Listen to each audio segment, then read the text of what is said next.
It's a beautiful day here at RVA Athletes, and I'm getting ready for the first leg of the 2-in-1 Biathlon. I'm starting with cycling, 20-minute warm-up, and then the 20-minute test. In order to pass, I'll need to beat my previous personal best and maintain an average watt output of more than 82 watts for the entire 20 minutes. Let's head in and get started.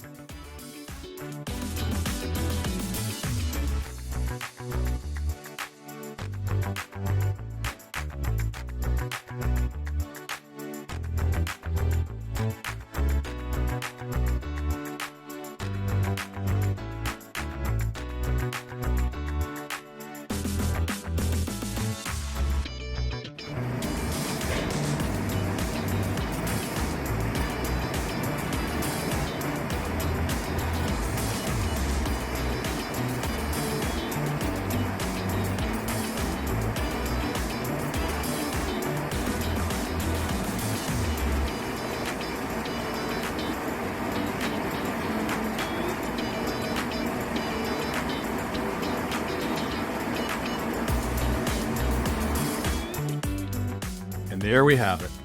It was close, but I made it. I averaged 83 watts for the entire 20-minute test and set a new personal best for myself. Thanks to Glenn, John, all the gang at RVA Athletes. And now, on to the golf course for the second leg of the biathlon. Here we are at the Tattersall Youth Development Center for the second leg of the 2-in-1 biathlon, and I'm going to play a bogey match. It's a match play against bogey, which should be pretty simple, but we're gonna add a twist. Validation. If I have a hole with bogey, I need to make no worse than bogey on the next hole to keep that half. Otherwise, I lose the previous hole. If I win a hole with par or better, I need to make no worse than par on the next hole to keep the win. Otherwise, I have the previous hole. Let's get after it. First hole at the Tattersall is a par 3, 145 yards, and I'm hitting a 9-iron.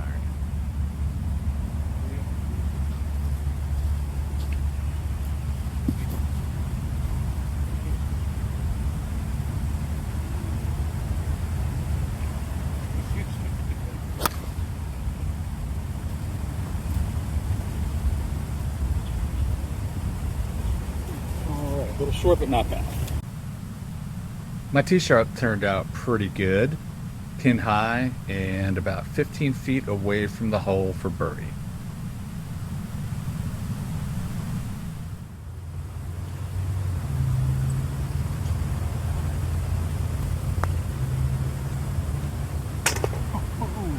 We only need one.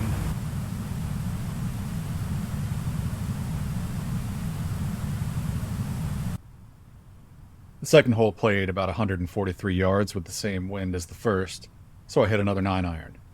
Since I won the last hole, I needed to win this hole to keep the win from number 1.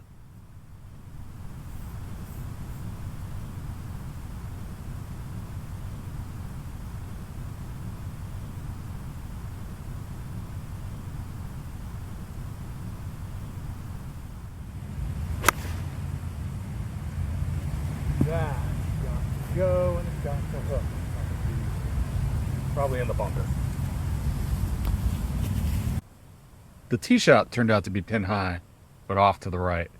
I needed to get this close to get up and down for a par to validate my win from the first hole.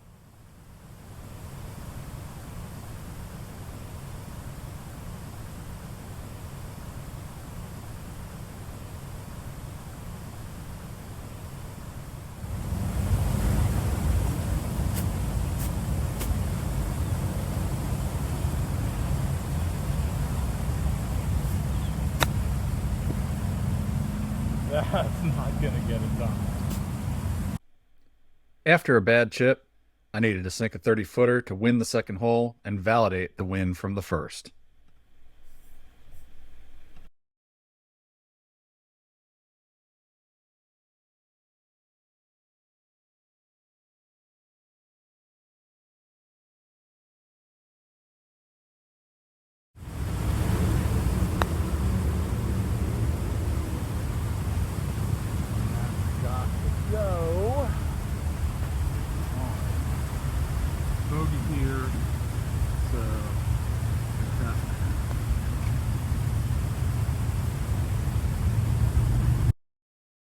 After the bogey on number 2, my win on the first hole turned into a half. I was all square, needing at least a bogey on this hole to retain the half from the second. The third hole played about 320 yards, and I hit my 21-degree utility club.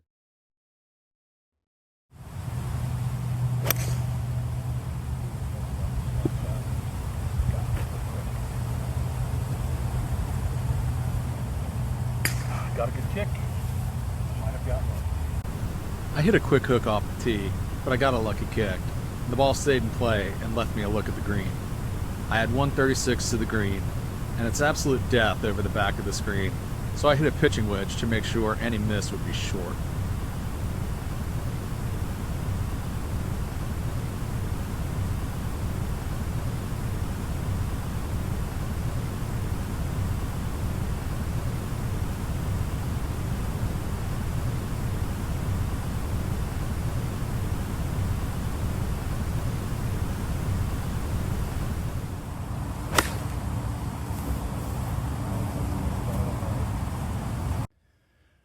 All right, third shot at number 3. There is no flat spot for me to put the tripod. This is the shot I'm facing, but unfortunately you're not going to see it. And I'm going to have to get this close enough to make a bogey in order to keep my half from number 2.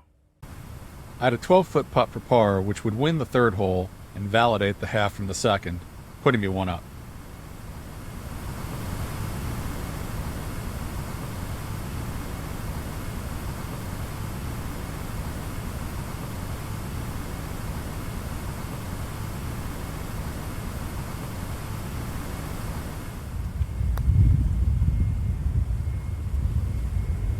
That's a big push.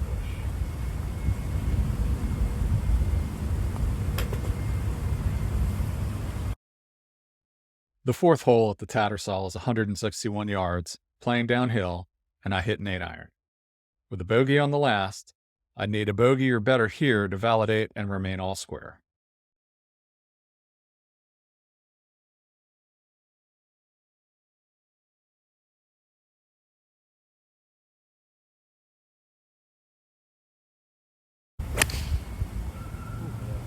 Glad that doesn't count.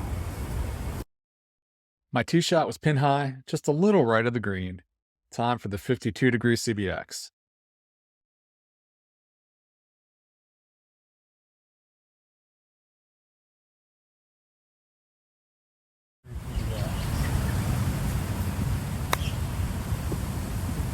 Settle a little bit.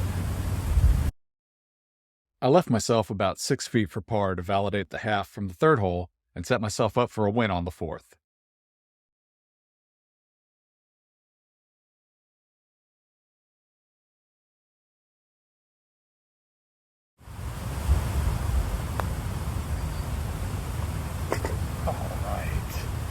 All right, let's go. The fifth hole is a short par 5, about 455 yards, but it has a couple twists and turns. It falls off sharply to the right into the trees, and the trees on the left can catch up to you pretty quickly.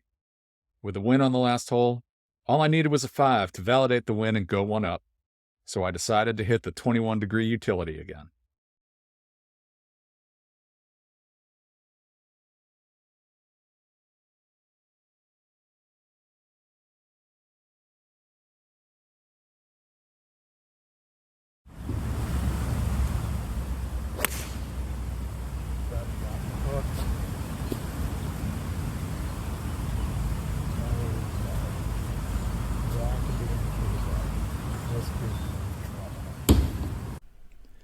I mentioned how this hole falls off to the right, and sure enough, I hit the wrong side of the hill and it kicked into the trees. The trees on the outer edge of the course here at the Tattersall play as a red penalty area, so I'm now hitting my third shot. I have well over 200 yards to the green, and I punched a 6-iron to advance the ball up the fairway.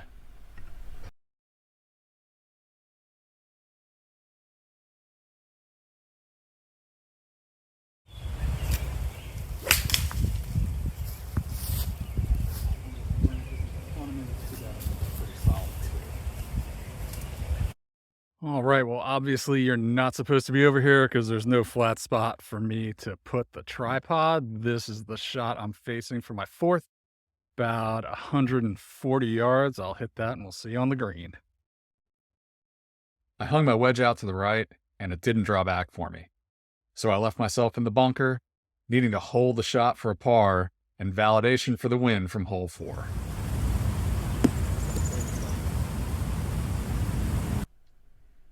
Needless to say, I did not hole out that bunker shot, so the fourth hole reverts back to a half. I needed to hole a long downhiller for a 6 that would give me a half on the 5th and keep me at all square.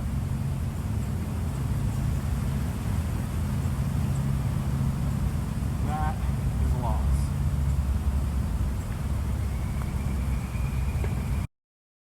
The 6th at the Tattersall is a par 4, 302 yards long with a fairway bunker on the left, about 200 yards from the tee. I hit the 21 degree again.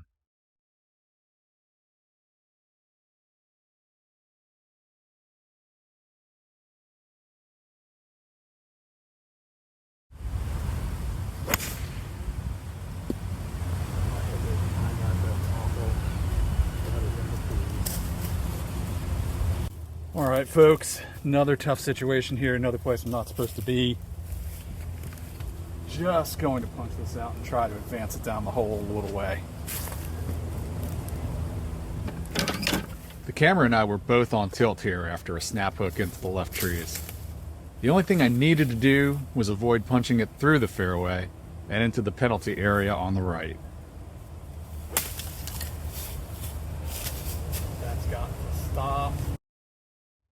I made a huge mistake on the punch shot. I tried to get too cute with it, tried to advance it too far down the fairway, and was going to pay the price for it. I was now faced with a 50-yard shot for my 4th, and I really needed to get up and down to stop the bleeding.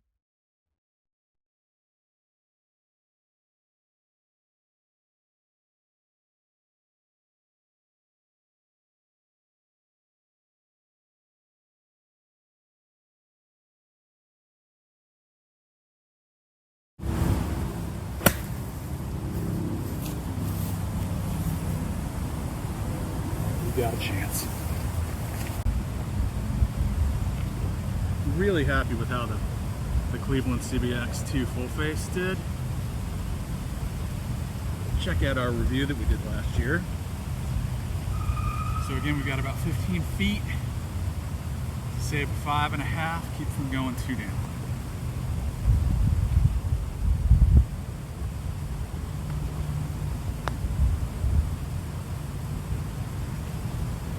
Oh, gave it a chance, but that's not going to cut it. That's a double. The 7th hole is a par 3, right around 100 yards. Left is absolute death, and if you bail out to the right, you leave yourself an extremely difficult up and down. You really need to step up and hit a good little wedge shot into a very narrow green. I hit the CBX 52 degree again.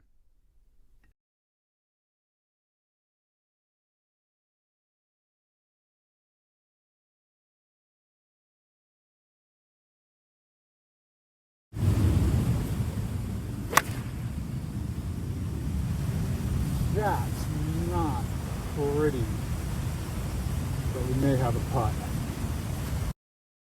As my brother-in-law reminds me, don't let your mouth ruin a good shot. This may not have looked pretty, but anytime you have a putt on this green, even a 30-foot downhiller, you really did pretty well. From here, all I wanted to do was cozy this putt down near the hole, make an easy par, and claw my way back into the match with a win.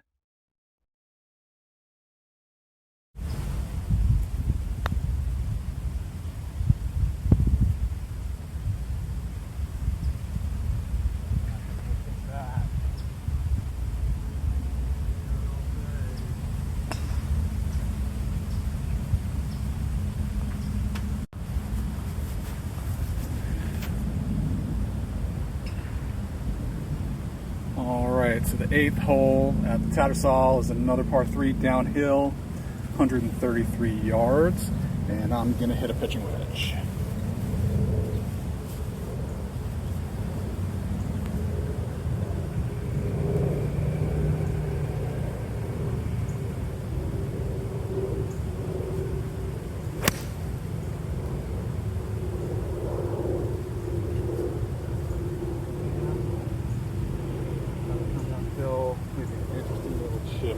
short-sided. I managed to pull my tee shot left of the green by about 15 feet. And up and down for par would validate the win from number 7, putting me 1 down for the match, and with a win needing validation on the 9th. It's do or die time.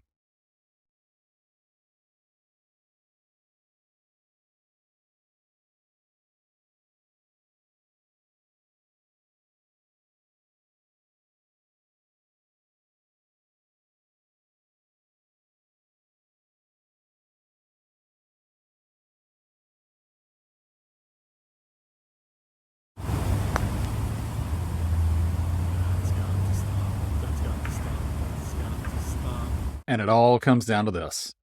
I need to make this putt to extend the match.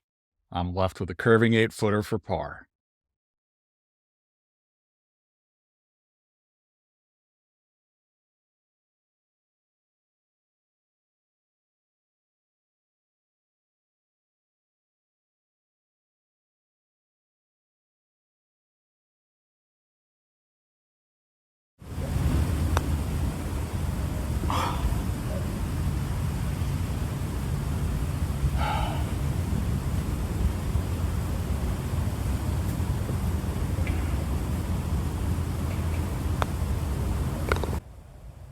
That's it. 2 down with 1 to play. It was a tough match. Having to validate all those wins, that was a lot harder than I thought it was going to be. Honestly, with the way I've been playing lately, kind of glad I made it last this long. So please don't forget to like this video, subscribe to our channel, leave your thoughts in the comments, and we'll see you next time.